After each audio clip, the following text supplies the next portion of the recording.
My name is Neil Fraser, otherwise known as Mad Professor. Ooh,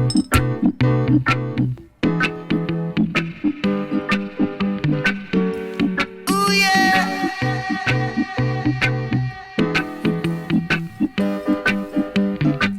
Well, all right, we're jamming. I wanna jam it with you. We're jamming, jamming, and I hope you like jamming too. I was born in Georgetown, Guyana, right? And I was born in the mid-50s.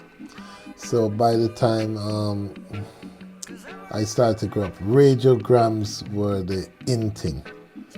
That was like, I guess, what computers have become, you know? They're like the center of the house. We're jamming, jamming. So the music that I remember hearing first, funny enough, was things I didn't really like Jim Reeves. My mom used to play Jim Reeves, and that was like. But apart from that, they'd switch the radiogram, because the radiogram had turntable, which would play records, 45s and I think 78s, 78s RPM, which a lot of people don't know, because recently it's just like 45 and 33, 33 being the LP, or 45 being the single. So when it goes to radio, then I would hear things like Motown. And by the time I got curious, we have like early ska, like Jamaica just got its independence. And Jamaica was always like a musical mecca for the rest of the Caribbean, you know.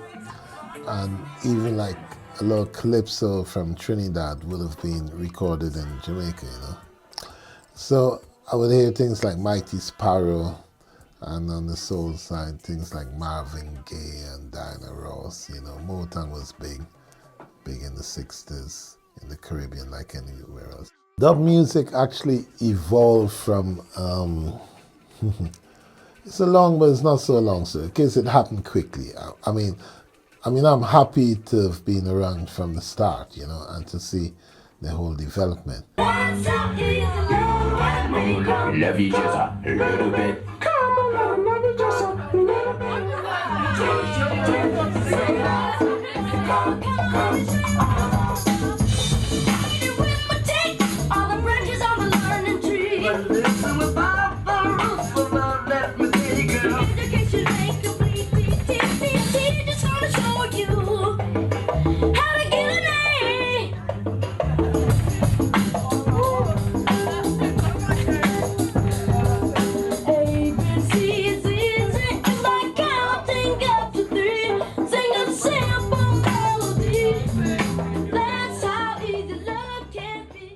First, you had records that were being made as singles, right, with two sides. Like someone would go into the studio and you'd make an A side and you make a B side.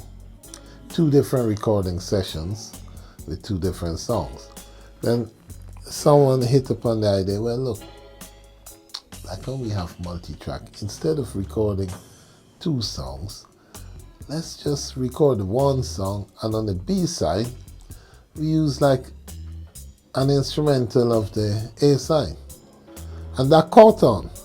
And that in turn inspired people at parties to be talking. I mean, in America, you had people like James Brown, who was like one of the popular acts of the 60s and 70s. He would make a record. If you look on some old like Sex Machine records and I Feel Good, you see part 1 and part 2.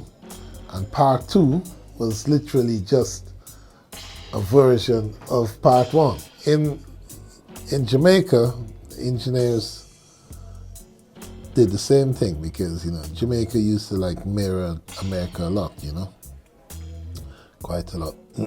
And they then called it versions. Again, if you look at a lot of records in the late 60s and so, you see on the B-side version, you probably see that, you know, version.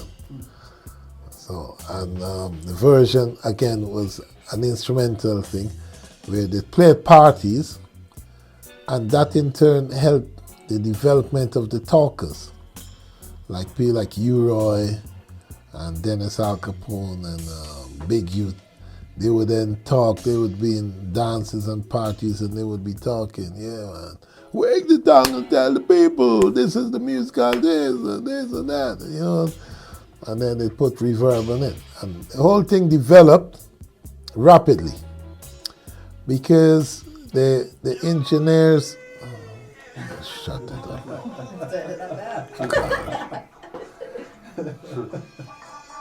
Let me squeeze it and keep it quiet.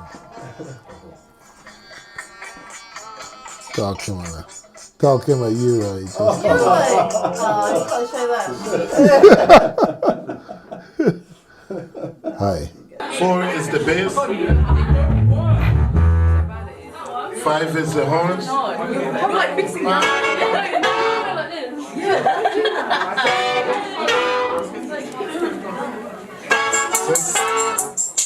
And then here's some. Say she love the other one, they what them call when them blue steel or black steel. So the engineers then, mainly Tubby's, because he was, okay, he wasn't the only experimental one, but he was like the one ahead because he really had a passion for trying different things, you know. And he then started to drop out part of the rhythm section and emphasize the drum and bass and put reverb. So suddenly,